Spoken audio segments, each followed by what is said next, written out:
આપણા દેશમાં જે ગરીબી છે એ શું ફક્ત એક સંયોગ છે કે પછી એક એવી સિસ્ટમનો ભાગ છે જેને જાણી જોઈને બનાવવામાં આવી છે? આજના વિશ્લેષણમાં આપણે એક બહુ જ દમદાર દલીલ પર નજર કરીશું. એક એવી દલીલ જે કહે છે કે ગરીબીને ટકાવી રાખવામાં આવે છે, અને એ પણ જોઈશું કે આ ચક્રને તોડી કેવી રીતે શકાય. હવે આ જુઓ, અહીં એક બહુ મોટો અને સાચું કહું તો ચોંકાવનારો દાવો કરવામાં આવ્યો છે કે ભારતમાં ગરીબી એ એક રાજકીય બળતણ છે. મતલબ કે એને જાણી જોઈને ટકાવી રાખવામાં આવે છે જેથી અમુક લોકોને રાજકીય ફાયદો થાય. તો ચાલો ઊંડા ઉતરીને સમજીએ કે આખી સિસ્ટમ આખરે કામ કઈ રીતે કરે છે. તો સવાલ એ છે કે આ સમસ્યાના મૂળમાં શું છે? કયા સિસ્ટમના એવા મુદ્દાઓ છે જે આ પરિસ્થિતિ બનાવે છે? ચાલો એની ઊંડાણમાં તપાસ કરીએ. આ વાત સમસ્યાના કેન્દ્ર પર સીધો જ પ્રહાર કરે છે. ગરીબી પોતે જ રાજકારણ માટેનું ઈંધણ છે, અને કદાચ એટલે જ અમીર અને ગરીબ વચ્ચેની જે ખાઈ છે એ ઘટવાને બદલે સતત વધતી જ જાય છે. આ કોઈ છુપી વાત નથી. આપણી સિસ્ટમમાં જ એક ભાગલા પાડી દેવાયા છે. એક દુનિયા અમીરો માટે છે અને બીજી ગરીબો માટે. પછી એ શાળાઓ હોય કે હોસ્પિટલ્સ, આ ભેદભાવ દરેક જગ્યાએ સ્પષ્ટ દેખાય છે, અને આ જ અસમાનતાને વધારે છે. તો આ ગરીબી અને રાજકારણનું એવું તો કેવું દુષ્ટ ચક્ર છે જેમાં લાખો કરોડો લોકો ફસાઈ ગયા છે? ચાલો એની મિકેનિઝમ સમજીએ. તો આ આખું ચક્ર ચાલે છે કેવી રીતે?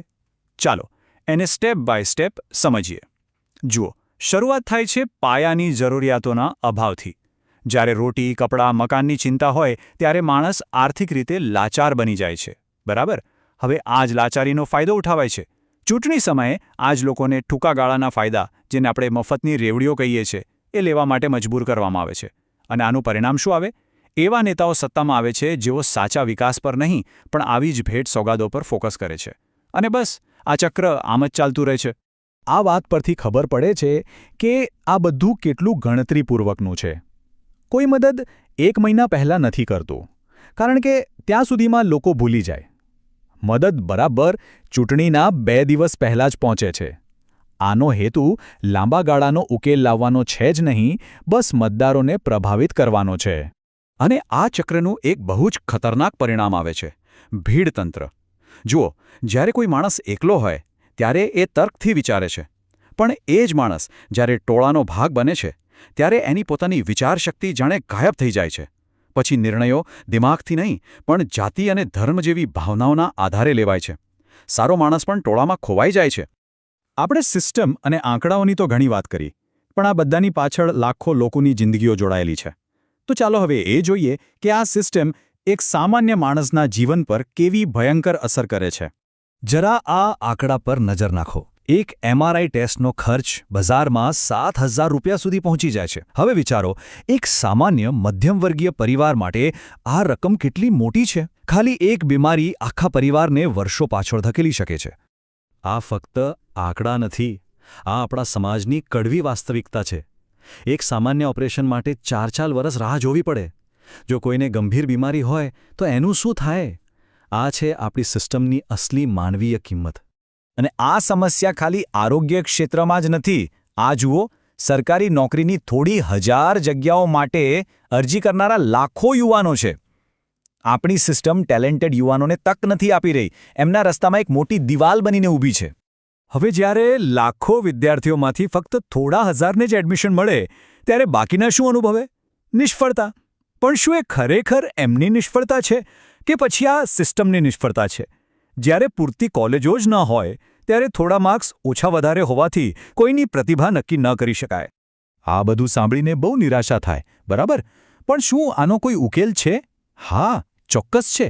એક એવો બ્લુપ્રિન્ટ છે જે ભારતને સાચા અર્થમાં મહાસત્તા બનાવી શકે છે. ચાલો એના પર એક નજર કરીએ. જો દેશને મહાસત્તા બનાવવો હોય તો એનો પાયો તેના નાગરિકો છે. અને નાગરિકો ત્યારે જ દેશ માટે વિચારી શકે જ્યારે તેઓ પોતે તણાવ મુક્ત હોય. જો એમને પાયાની જરૂરિયાતોની જ ચિંતા સતાવતી રહેશે તો દેશ આગળ કઈ રીતે વધશે? આ 3 સ્તંભો એ જ તણાવમુક્ત સમાજની ગેરંટી છે. જરા કલ્પના કરો એક એવા સમાજની જ્યાં લોકોને ખાવા પીવાની, બાળકોના ભણતરની કે ઘરના કોઈ સભ્યની સારવારના ખર્ચની કોઈ ચિંતા જ ન હોય. ત્યારે જ તો લોકો પોતાની પૂરી તાકાતથી, પોતાની આવડતથી દેશના વિકાસમાં યોગદાન આપી શકશે. આ છે આ 3 સ્તંભોની અસલી તાકાત. ઠીક છે, તો આ દૃષ્ટિ તો બહુ જ સારી છે, પણ એને હકીકતમાં કેવી રીતે બદલવી? એના માટે પણ એક માસ્ટર પ્લાન છે. આના માટે સૌથી મોટો અને જરૂરી ફેરફાર છે આર્થિક વિચારસરણીમાં. લોકોને મફતની વસ્તુઓ આપીને મત લેવાની રાજનીતિ બંધ કરવી પડશે. એ જ પૈસાનો ઉપયોગ દેશમાં સારી સ્કૂલો, હોસ્પિટલો અને રસ્તાઓ બનાવવા માટે થવો જોઈએ. ટૂંકા ગાળાના ફાયદા નહીં, લાંબા ગાળાનું રોકાણ એ જ સાચો રસ્તો છે. આવનારા 10 વર્ષ માટેનો આ માસ્ટર પ્લાન એકદમ સ્પષ્ટ છે. પહેલું, આપણે અંદરો-અંદર ધર્મ અને જાતિના નામે લડવાનું બંધ કરવું પડશે. બીજું, મફતની રેવડીઓ પાછળ પૈસા બરબાદ કરવાને બદલે દેશના વિકાસમાં રોકાણ કરવું પડશે. અને ત્રીજું અને સૌથી અગત્યનું, ગરીબોને એટલા સશક્ત બનાવવાના છે કે એમને કોઈની મદદની જરૂર જ ન પડે. તો ચાલો આ એક વિચાર સાથે વાત પૂરી કરીએ. ભારતના ગરીબ લોકોની લાચારી અને મજબૂરીને જડમૂળથી ઉખાડી ફેંકવી પડશે.